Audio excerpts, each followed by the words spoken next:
Hi, this is Marco from Cusen. Today I'll be giving you a general demo on the Cusen financial and distribution module. To begin, we'll be looking at the dashboard. First, I have selected the financial overview. This part of the system shows the company's financial health at a glance. It lists important numbers like cash, what customers owe, so account receivables, and what the company owes, so account payables. There's a quick look at the company's assets, debts, owner equity, and how much money it's making. Below, you'll find detailed views of cash in different accounts and charts that compare money across different areas. A special chart shows the company's earnings over time, helping to understand if the company is making more money or facing losses. Below that, we have the approval list. This section helps manage documents that need a thumbs up before they can go ahead. It organizes documents like payment request or orders by their type. Each document shows important details such as its unique number, related project, description, how much it's for, who created it, and its status in the approval process. This makes sure important documents don't get lost and can be approved quickly. Below that, you have the tasks to do for finance. Here, financial tasks that need attention are listed out. It distinguishes between tasks related to buying, purchase invoices, and selling, sales invoices, showing how each are pending. Each task shows a document number, its date, the project it's tied to, and the total amount involved. This helps the financial team prioritize their work and stay organized. Below that, you also have the task to do inventory.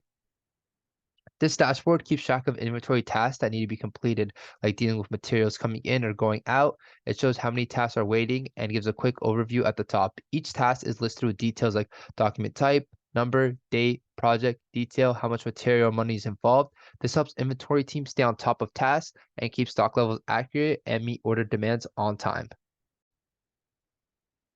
Now we'll go back into the finance module. We'll go into general leisure, and I'll give you a brief overview of everything that has to do with the finance module, starting with the chart of account. So here, this section is all about accounts your company uses to track money. Each account has details like its name, type, like asset or expenses, what currency it uses. You can see if the account is active and check its balances. This helps keep your financial records organized and make sure you're following rules and regulations. Now, we're just going to view one by clicking the view button. And when you look closer at the account, you'll see more about its role in your finances. You'll find its unique code, what type of account it is, if it shows up on the balance sheet, and more details like if it's used for cash or banking. There's also a setting for automatic posting and tracking transactions in a different way. This detailed view helps you manage your account very precisely. Next, we'll go into GL clearing. And let's see if we can view more data. All right, well, this screen deals with transactions that haven't been settled yet, like money that's owed to you or bills that you need to pay. It shows when transactions happen, what they're for, their status, like if they're still open, and this helps keep track of money that's moving in and out so you don't miss anything important. Below that, we have our project account.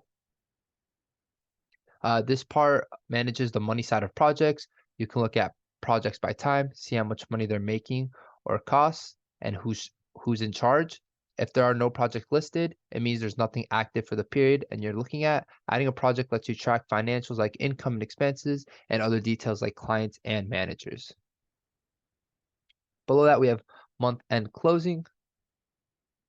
This screen is for wrapping up month's financial activities. It lets you make sure all transactions are recorded and processed before starting a new month. You can test the closing process and find issues before finalizing it. If needed, you can reopen month to adjust entries. This ensures your financial records are complete and correct for each month. Now we'll be going into account receivables and we'll be looking at sales invoices.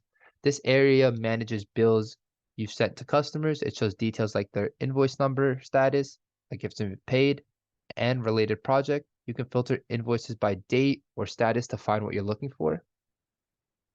Below that, we have reoccurring invoice.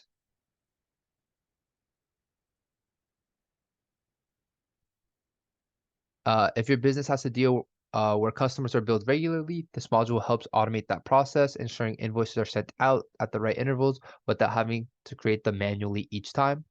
Below that, we have the AR open item. This shows individual outstanding receivables that haven't been paid yet.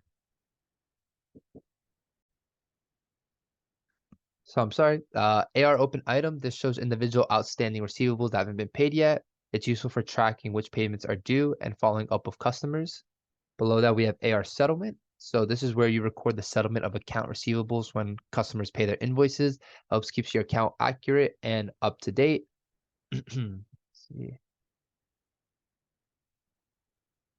And here are some examples. As you can see the statuses like posted, open, or reversed. Now we'll be going into account payable.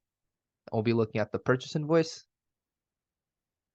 So this is similar to a sales invoice, but for purchases your business make. This module keeps track of what the company owes to its suppliers. Then below that, we have reoccurring billing. And we'll just switch the period. All right. For regular payments your company owes, this helps in managing and automating periodic bills such as utility bills or subscription services. Below that, we have AR open item. Just as in receivables, this shows the pending payables. As you can see, it's essential for managing cash flows by knowing upcoming obligations, and you have the ability to filter through the top. As you can see, all the currency rates, invoice amounts, payment terms, description, account codes, and years. And lastly, for account receivables, we look at the AP settlement. When your company pays off what owes to vendors, this module records those transactions and keeps the ledger accurate. That will be going into the cash module, and we'll be looking at direct expense for vendors. And we'll be looking at some data there. And this module is used for recording expenses that are paid directly to vendors without going through the usual payable process. Below that, we have direct expense for staff. And this module is where you would manage immediate expenses, reimbursement for employees such as travel or meal expenses. You also have cash transfer right below that.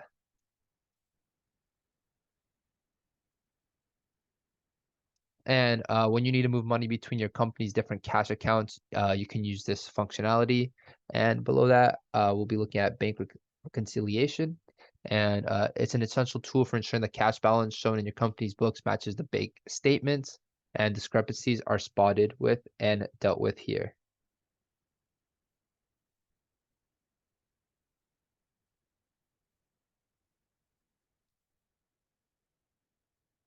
So that's everything in terms of the financial modules that we'll be looking at. Next, we'll be moving into the distribution modules. Before that, we'll go back to the dashboard to view some of the distribution statistics within the dashboard. So we'll be looking at the task to do inventory again. So this is more focused for distribution, and it's designed for efficient monitoring and managing the inventory task. So it kind of populates the pane of tasks and lists neatly categorized for easy operations. And if we just go through the columns very quickly, we can describe the number. Obviously, displays a sequence of numbers for the task. The function indicates the type of inventory task to be completed. From shows the origin point of the task within the company. Document type and document number provide unique identifications for each task, essentially for tracking and reference. Date marks when the tasks were generated or is due. Project and branch associate tasks with specific company initiatives or location. Description offers a quick insight into what the task entails. Total quantity and total amount. These columns give like a numerical value to the items involved in each task. And we also have the purchase overview, which basically gives the same detailed information with different color coordinations at the top. But in terms of each column organized has the same number, function, from, document, date, description, and so forth. Now we'll be going into the distribution tab, and we'll be looking at the purchase module to begin, and we'll go into the purchase request interface. So if we just date this back, currently there's no data unless we go to completed. Or we'll view all. Okay, so currently there's no data display, but this section is designed to handle purchase requests within the business. At the heart of it, it is list showing all requests with unique number and current statuses, as you can see by the filtration at the top, and details like which branch or project it's for. Description and department info will give you context, while dates and priority levels will help manage urgency and timelines. And at the top, you have the ability to add, and when adding a new request, you'll specify what's needed using material codes and descriptions. You'll indicate quantities, units, and see pricing details, which help in budgeting and ensuring your requests for the right items. Below that, we'll be going into the purchase quotation tab. And here you'll fill, uh, no. So basically this allows you to view and manage requests of price quotes. You can filter them by date and status. The list will show you how much of your request is still waiting to be filled. And editing and proceeding with purchases are very straightforward here. And creating is just as straightforward. You just fill in the details for a new quote, including purchase type and dates, as well as company and currency info. You'll list the items you want quotes for, detailing material numbers and description, which aid in cost comparison and decision making. Below that, we have our purchase order interface.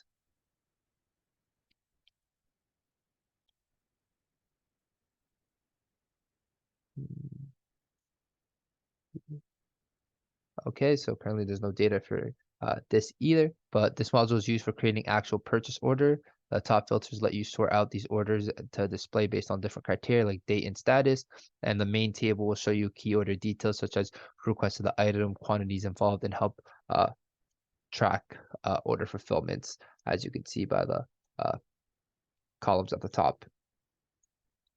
And in creating a new order, you input identifiers like order type and number and add vendor details. The screen is crucial for organizing your purchase orders, managing vendor relationships, and ensuring that the financial aspects are clearly outlined. Below that, we have our purchase receipt. This is for monitoring received items against your orders. The screen is very essential, and you can filter receipts by timeframes, and each line in the list gives you a snapshot of the order status, aligning each receipt with its destination and project within your organization. The process of logging in new arrivals starts here with spaces to fill in the receipt type, date, and vendor. This ensures that what you've ordered is officially recorded as received, keeping inventory and financial records up to date. Next, we'll be going into the landed cost interface, and let's just leave here. And basically, this is where your account for all additional costs incurred during purchasing, like shipping and handling, and you have filtering options to help you view these costs within set periods, and each entry is clearly identifiable, linking expenses and specific branches and projects. And adding new costs involves detailing out the cost type, date, vendor info, plus the associated payment terms, and this helps financial planning by providing a complete picture of the purchase expense. Now we'll be going down into inventory module, and we'll be looking at the request transfer interface. Let's see if we can gather some data here.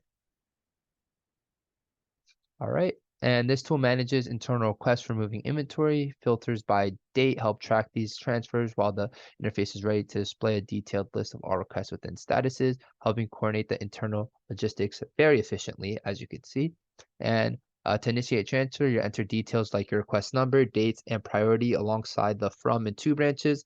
And this interface ensures that the transfer material within the company is documented and managed efficiently. Next, we'll be going over to the material transfer interface, and this overview shows the request of moving materials. Filtering by date helps you track these movements, and the table will display each request with details on quantity and location, streamlining the process of internal material distribution.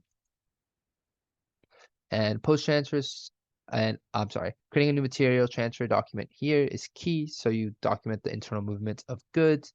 It includes all the necessary information about the item being moved from quantities to destination warehouses, keeping track of internal inventory levels, as you can see, and you can have the ability to attach any documentation that you may need. Next, we'll be looking at material receipt interface, and this is Right here, you can see all the different material receipts, and you can also add at the top. And in this part of the system, the creation of material receipts is vital for logging the arrival of goods. Detailed entries from material codes to warehouse locations are made here to ensure like every item is properly reflected in the inventory system. Below that, we have our material issue production.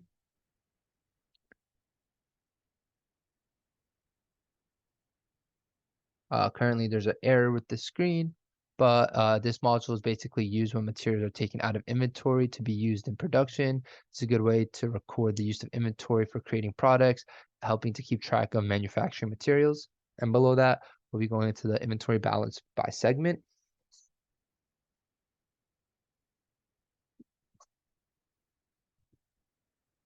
This shows how much inventory you have broken down by different parts of the company or types of products. It helps you see exactly where your resources are across different areas of your business. We also have the physical count right below, and here you can record the actual count of your inventory items. And it's used to make sure that what you think you have matches what you actually in your warehouse, which is crucial for accurate inventory records. And obviously, you can see any variances that may not match up. Below that, we have material movement, and this module tracks when items are moved from one place to another within the company. It keeps a record of all changes in where your materials are stored, which is important for managing your stock. Below that, we have material FIFO balance, and FIFO stands for first in, first out, and is part of a system to help track the value of your inventory, assuming that the first item to come in are also the first ones to be used or sold. It's a method for calculating costs and inventory, as you must be familiar with. And then we have change material cost here. And if the cost of your material changes, you would update your information here. This helps maintain accurate cost information for materials you have, which affect pricing and profit calculations. Below that, we'll be going into production, and we'll be looking at the bill of materials. And this is a list that shows all the materials and parts needed to make a product. You kind of think of it like a recipe for manufacturing. As you can see, we do have an actual recipe here. And it's essential for planning and keeping track of production costs. Below that, we have MRP, which stands for Material Requirements Planning. And the MRP system helps you figure out what materials you need and when you need them for production. It's a planning tool that makes sure you have the right amount of inventory at the right time. Below that, we have our production order. This is where you manage orders for making products. It's like a to-do list for manufacturing, showing what needs to be produced, how much, and by when. And below that, we have our confirm production. After a product is made, this module is where you confirm that production is complete. It's the final step in the manufacturing process, ensuring that everything that was supposed to be made has been made. And this is everything for my demo. Each of these modules play a key role in managing the flow of materials and products through the company, from receiving items to producing finished goods and keeping track of your financial records. Thank you for listening.